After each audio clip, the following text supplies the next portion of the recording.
con Pedro Fernández, quien es candidato a senador por la lista del Frente Renovador, octava sección electoral, capital bonaerense, Ciudad de La Plata. ¿Qué tal, Pedro? ¿Cómo te va? Hola, muy bien, buenas tardes. Y además Martín es secretario general de la Asociación de Personal de Organismos de Control. Cuando hablamos de organismos de control, hablamos de los organismos de la Constitución. Vos me vas a corregir, correcto, si no, correcto. Fiscalía de Estado, Tribunal de Cuentas, Contaduría General de la Provincia. ¿Me debe quedar alguno más? Sí, la Tesorería General. Tesorería. Y hemos Siempre me olvido de tesorería. sí. Y están No sé incorporados. si asesoría integra, ¿no? La asesoría también, General te de iba a decir, Gobierno. la asesoría de gobierno e incorporamos a la Escribanía General de Gobierno y a la Junta Electoral. Esos son los 7 organismos que Ah, eso, pero eso los representamos. incorporaron recientemente. Son más nuevos, ya hace unos años, pero en última instancia. ¿Y ahí tienen que andar peleando las incumbencias de cada gremio y demás? ¿O? Sí, bueno, pero en lo que es en los gremios hay una suerte de libre elección, similar a lo que ocurre con las obras sociales. Estos son gremios sectoriales. El nuestro es un gremio sectorial en donde a pedido del trabajador, por expreso pedido de ellos, es que nosotros pasamos a tomar intervención. En el caso de los organismos netamente de control, bueno, obviamente tenemos un ámbito de actuación específico, ¿no? Ahí es indudable. Me contaba tu compañero de lista que estuvo hace unos días aquí, Hugo Márcico, Sí. De lo emblemático y el valor simbólico de haberte encomendado encabezar la lista de senadores, como para dar un mensaje a la sociedad. Bueno, no es que viene alguien cualquiera, sino alguien que representa a los organismos de control para dar una señal de mayor transparencia contra la corrupción, contra todo tipo de irregularidades. La pregunta por ahí media ingenua, ¿acaso las hay? ¿Las estás observando? A ver, esto es cierto. Yo siempre digo, soy el contrapunto de la lista, porque cuando alguien, en este caso nuestro candidato a intendente José Ramón Arteaga, conforma una lista con la gente que quiere o que él busca colaboración en la gestión, desde la pata del legislativo y fundamentalmente desde la órbita del municipio, que es donde él es candidato. Y lo cierto que cuando él me invita a participar en el espacio y luego me ofrece la candidatura a senador, mi charla fue: mirá, José, que yo de alguna forma lo que busco es que los gobernantes rindan cuenta, transparenten su gestión, tenga acceso el ciudadano a cómo gestiona un intendente, un gobernador, un presidente, integro un gremio que lo que busca justamente es fortalecer eso. Entonces, de alguna manera yo te voy a poner la lupa en tu gestión. Claro. Entonces, no sé si realmente te sirve, porque ante el menor error, mi idea es, de alguna forma, denunciarlo esto. Y él me dice: Pedro, es lo que quiero.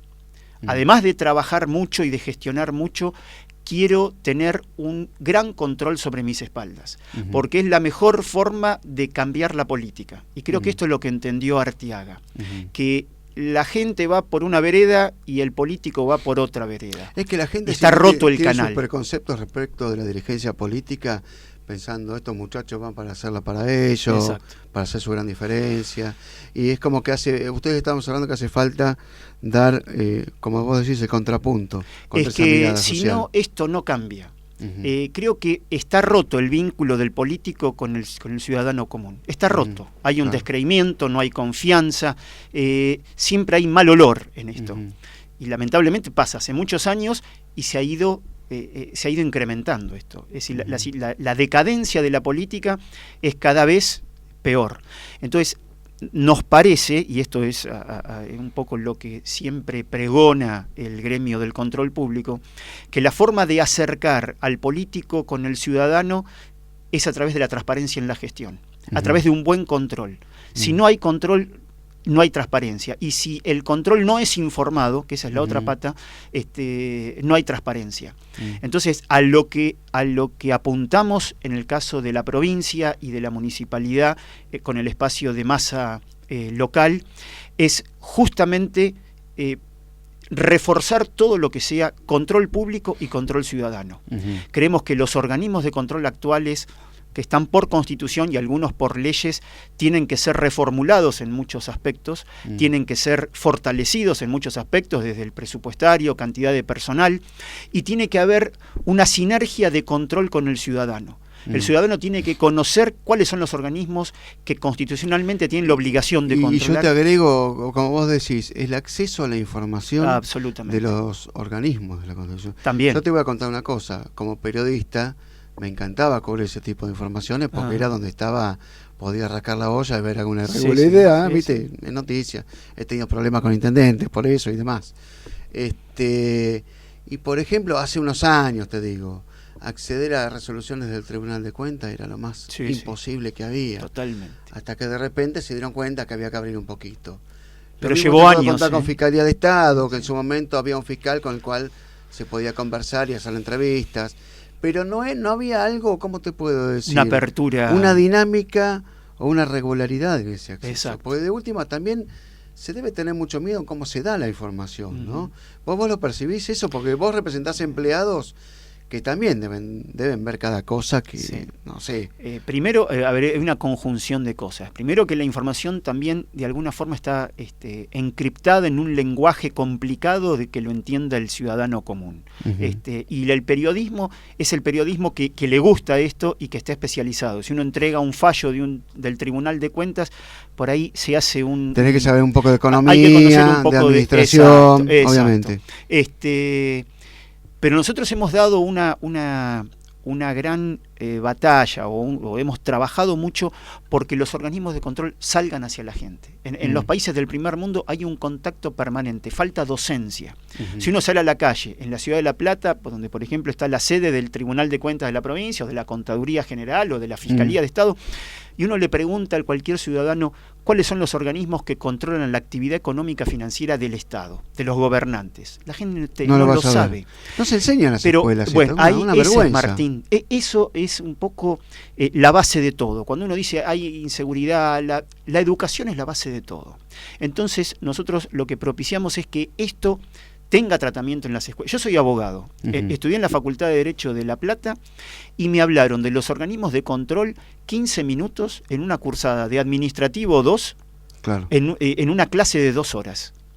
Eso fue, enunciarlos, decir qué artículo de la Constitución están, dar 2 palabras de cuál era la función y se acabó. Cuando hoy el control público debiera ser una especialización dentro del derecho administrativo.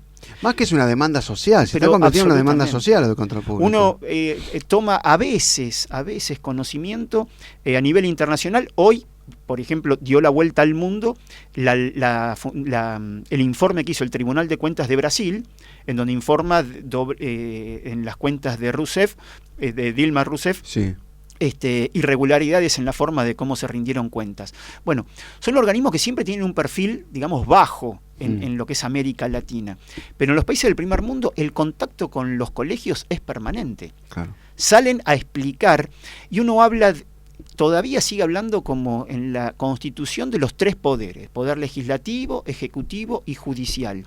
Y el control, que es un organismo extrapoder, que justamente controla cómo utilizó los fondos públicos el Congreso de la Nación o la legislatura provincial, el Poder Ejecutivo, los municipios, no habla nadie. Entonces, ¿qué fortaleza van a tener si no Falta hay una cultura del control? Absolutamente. Digamos. El control no es política de Estado en la Argentina. Estás escuchando a Pedro Fernández, quien es candidato a senador por el Frente Renovador, que orienta a Sergio Massa a nivel nacional. Aquí en La Plata, José Ramón Arteaga, a nivel provincia, Felipe Solá. La pregunta para él también, en su condición de secretario general de APOC, del personal de organismos de control, es, habiendo tantos organismos de control, donde uno, bueno, a fuerza de, por el periodismo, por haber aprendido algo, tenés un control previo, que es Contaduría General, que te dice, no gastés por encima de tanta plata, ojo con tal licitación, mirá que te voy a estar poniendo tarjeta amarilla si te pasaste en tal facturación y demás. Tribunal de Cuentas, que es el control post, los balances y demás, que muchos van a decir, bueno, a veces llegan tarde porque por ahí con el atraso que tienen ya se le gastó todo, por ahí el intendente ese dejó de ser intendente y demás. Tenemos una Fiscalía de Estado que cualquiera que le pueda presentar una denuncia sobre irregularidad la puede tener. Uno se pregunta, aún con todo esto, ¿puede haber casos de corrupción en la provincia de Buenos Aires cuando está, digamos, los constitucionalistas de la provincia de Buenos Aires, no sé cuál fue la última vez que se sancionó la Constitución, además del 94, en el 30 y pico creo, tenían bien en claro esto de la corrupción? ¿Y cómo es que aún así y todo la hay? Yo sé lo que está pasando por tu cabeza, no, pero da para mucho. Da para mucho. Tiene muchas aristas. Esto que vos explicás y que lo tenés claro, da para muchas interpretaciones. Digamos, y comentarios. Tu eventual rol legislativo va a tener mucho que hacer, ¿no? Con esto. Totalmente. Pero bueno, a ver, como fueron concebidos los organismos de control cuando se incorporaron en la Constitución, el nivel de corrupción era infinitamente menor al hoy existente. La reforma del 94 lo que hizo fue mantenerlos, cuando la tendencia a nivel nacional era seguir la línea de la nación en la reforma de la Constitución, en donde se disuelve el Tribunal de Cuentas y se crea una Auditoría General de la Nación sin facultad sancionatoria. Sí. El mayor esfuerzo que hicieron los organismos de control en el año 94, lejos de mejorarlos, de potenciarlos, de fortalecerlos, lograron ser mantenidos. Ya eso fue un logro. ¿Y por qué digo que es un logro? Porque eran criticados por la terminología del nombre de la institución, que eran viejos, que eran vetustos, cuando en realidad uno los puede ir modernizando, actualizando, independientemente de la denominación. Obviamente. Pero creo que una de las fallas más profundas es la falta de conocimiento y la falta de docencia. Lo vuelvo a decir. Y la falta de voluntad del gobernante de dejarse controlar. Por ahí este ejemplo sirve. Yo puedo como gobernante intentar reducir los accidentes de tránsito colocando radares en una ruta, ¿no? Entonces pongo en lugares estratégicos radares. Si no hay una voluntad y una concientización en aquel que maneja de respetar las normas de tránsito y no excederse de velocidad, y yo puedo tener los mejores radares con la mejor cámara digital, pero si paso a 150 cuando la máxima era 80, claro, es complicado. Acá tiene que haber un doble compromiso en que esto mejore, que los organismos de control estén bien capacitados, estén bien formados, tengan una buena logística, y que el que gobierna sepa que gobierna bajo las reglas de juego de ser controlado. Si no, es muy fácil hacer trampa. Y del otro punto de vista también te digo que el control sea un control puro, sin segundas intenciones. Te lo voy a contar por esto. No tiene que ser oposición el control. Vos tenés en claro, no sé cuánto hace que estás trabajando en los organismos de control, pero en el periodismo siempre me han llegado comentarios de que, por ejemplo, algún organismo de control, como el Tribunal de Cuentas, ponía como delegado se sabe que hay mucho dominio radical, ponían al que había sido candidato a intendente que competía con el intendente peronista para controlarlo, entonces era más oposición que control. Pero bueno, queda para la leyenda y la anécdota este tipo de cuestiones.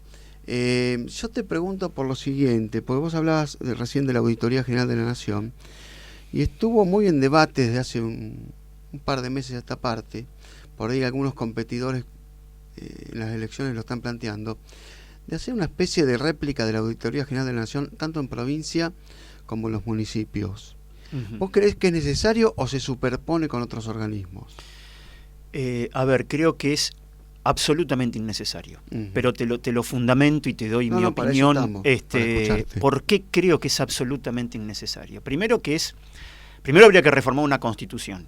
Y en el hipotético caso de no reformar la Constitución, hay algunos proyectos, como vos bien decís, ya hay proyectos presentados en la legislatura provincial, a nivel provincial y a nivel municipios, creando auditorías generales de la provincia, por ejemplo. Sí. ¿Qué es lo que están buscando estos proyectos? Facultar a un organismo de control externo al Poder Ejecutivo la posibilidad de hacer auditorías de desempeño o control de gestión. ¿Qué es esto? Tenemos el control tradicional, ¿qué es lo que controla? Vos hacías referencia al comienzo de la entrevista. El control tradicional era si vos querés hacer una obra, ¿qué haces? Llamás a licitación, Sí. pedís los pliegos, el tribunal analiza los pliegos, analiza que la oferta se haya hecho al menor precio, al que cumple con los requerimientos técnicos, que la factura esté bien conformada, los pagos, es decir, toda la parte formal Sí. de la legalidad, Claro. y la parte contable de la operación, que se haya hecho por licitación pública y no por contratación directa. Bueno, bien, todo ese esquema. Ahora, la Auditoría General de la Nación hizo un avance y en la reforma del 94 le incorpora el control de gestión. ¿Qué es esto? Más allá de que los papeles, por decirlo de alguna forma, estén bien, se ajusten a derecho, a las normas vigentes, es si están haciendo un asfalto en la calle 67, que verifiquen con un equipo interdisciplinario si el asfalto se hizo, si la densidad del material utilizado en cemento es la correcta, es decir, que trabajen arquitectos, ingenieros, especialistas en control ambiental. El control en el mundo va hacia eso. Ya no miran los papelitos, porque hoy, yo te decía, el grado lamentablemente, de corrupción en todos los niveles, estatal y privado, incrementó, y se puede dar el supuesto caso, y que no es tan loco decirlo, en donde vos querés hacer un puente, presentás los papeles, presentás la licitación, hacés la adjudicación al menor precio, cumplís con todos los requerimientos, lo pagás, papeles, sí. y el puente nunca fue hecho. Y el control público, hoy como está en la provincia de Buenos Aires, pero ahora cierro con la parte buena de esta historia, no, y nunca va y se fija si el puente estuvo o no estuvo hecho. Y esto hoy no va más, porque hoy la corrupción, por poner un ejemplo, Sí. El gobernante corrupto es capaz de hacer una obra, o de simular hacer una obra, y la obra no se hace. nunca se hace. Entonces hay que darle una media vuelta de tuerca. Y te lo cierro con este ejemplo. El Ministerio de Salud compra para un plan de vacunación 1000 vacunas. Entonces se mira que se compra al mejor precio, al laboratorio que esté habilitado, sabemos si compraron etcétera. 1000 vacunas, claro. Desde la bajada del camión con las vacunas, desde ahí no se controla nada. ¿Hacia dónde va el control público en el mundo? Que se haya comprado al mejor precio, obviamente todo eso hay que mantenerlo, porque si no, pero después, las 1000 vacunas, ¿se aplicaron las 1000 vacunas? No, se aplicaron 500. ¿Por qué se aplicaron 500? Y porque había 500 pibes para vacunar. Entonces se compraron 500 vacunas de más. ¿Quién es el responsable de eso? Claro. Si había 500 pibes, se compraron 500 vacunas. ¿Se aplicaron las 500 vacunas? ¿Y qué organismo debía...? Bueno, ahora te lo cuento. Sí. Y luego, lo que hay que ver es el impacto. Si ese plan de vacunación y esas vacunas aplicadas fueron para reducir la mortalidad infantil, después hacer un seguimiento y ver si se redujo la mortalidad infantil, porque si la mortalidad infantil se mantuvo o aumentó, algo se hizo mal. Algo está mal hecho. Eso lo tiene que hacer el control público. Y señalarlo, y no digo siempre aplicar una sanción, pero sí una recomendación, una observación, que se entere el responsable del área, el jefe del responsable y sobre todo la legislatura, que es la que le asignó el recurso presupuestario para comprar las vacunas. Esta tarea la está encarando hoy en día, en un proceso de aprendizaje y de prueba piloto, el propio Tribunal de Cuentas, en donde nosotros hemos... Que no lo hacía antes. No lo hacía. Antes lo que hacía era los balances, y está el nomenclador de gastos, arqueos de caja, exacto. Todo eso. Era el control clásico, legal y contable, conocido como auditoría de regularidad.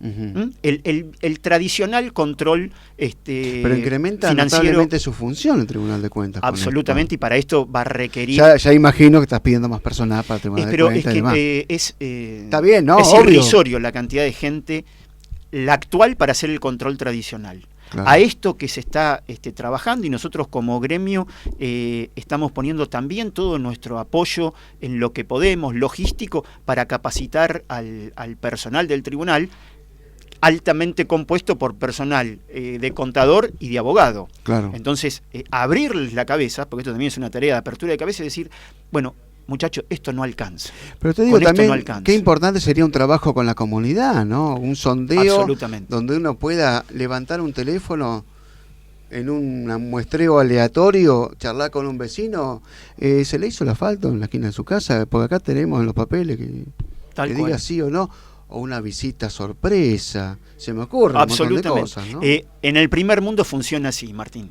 Claro. Funciona así, hay dentro de la estructura del organismo hay dependencias, oficinas, departamentos, direcciones, sea el nombre que sea, que tiene un contacto directo con la comunidad, con asociaciones civiles, con ONG, y se retroalimentan permanentemente. Claro, ida y vuelta, que una asociación civil se reciben denuncias, denuncias, van, se audita, se verifica la denuncia, se formula un cargo o se hace la denuncia penal correspondiente si cabe una denuncia penal. Es decir, eso estamos en proceso, pero desde el gremio, y un poco volviendo al origen de la charla, en mi función, si Dios quiere y tenemos suerte y tengo la posibilidad de ocupar el cargo de senador, es esto que hoy te lo digo, tratar de ir plasmándolo en proyectos legislativos, obviamente, además de muchos otros, ¿no? Yo vengo del sector público y la ley vigente en el sector público, la 10430, es una ley que hay que actualizarla, que hay que modernizarla, que hay que ayornarla, y espero poder recepcionar de distintos lugares de la administración pública ideas, proyectos, además de los que ya tenemos, para hacer una mejor ley para el empleo público de la provincia. Está claro, Pedro Fernández, que como dirigente gremial de organismos de control querés llevar todo un trabajo, valga la redundancia, de control, de mayor transparencia en la administración pública. ¿Por qué otros motivos tendrían que votarte como senador de la provincia de Buenos Aires por el Frente Renovador? Bueno, a ver, creo que este motivo alcanza y sobra. Para tratar de llevar más transparencia y más control en la gestión provincial de todos los poderes, recordemos eso, no solamente el Ejecutivo, sino que también se controla al Judicial y al Legislativo y al Municipal. Eso está claro, creo que es motivo suficiente. Esto es algo que nunca hubo en la provincia de Buenos Aires un legislador que haya manifestado, que haya entrado a la legislatura con este norte. El fortalecimiento del control público y la interacción con el control de las entidades ciudadanas, ONG, fundaciones, etcétera. Obviamente uno legisla y trabaja en todo tipo de leyes. El tema de la jerarquización del empleo público es para mí también un desafío más que interesante. Llegan los gobernadores, se ocupan de la producción, del trabajo, de la actividad industrial, que está todo bien, pero siempre el empleado público, el servicio público, como dicen los yanquis, queda postergado. Queda postergado. Esto es algo que desde el Senado yo lo voy a trabajar con muchas ganas, con mucho énfasis. Mis padres han sido empleados públicos, yo soy empleado público, en un organismo de control, pero no deja de ser una repartición del Estado. Y luego, obviamente, colaborar con estos proyectos que explica Solay, que explica sobre todo Arteaga, con quien trabajo diariamente, todo aquello que beneficia a la ciudad de La Plata, ¿no? Desde seguramente lo contó el candidato Hugo Marci habló mucho de la calle 90, de la producción, de la 52, del trabajo, de la 90, obviamente sí. acompañar, la idea es armar un equipo de laburo en conjunto que ponga en valor a la ciudad de La Plata, que está lejos de ser la ciudad que la capital de la provincia de Buenos Aires merece, lejos. Perfecto. Pedro Fernández, candidato a senador del Frente Renovador, aquí en la 8ª sección en La Plata, dirigente gremial de personal de organismos de control. Muchas gracias y bueno, esperemos encontrarnos para después de las elecciones, a ver cuáles fueron los balances.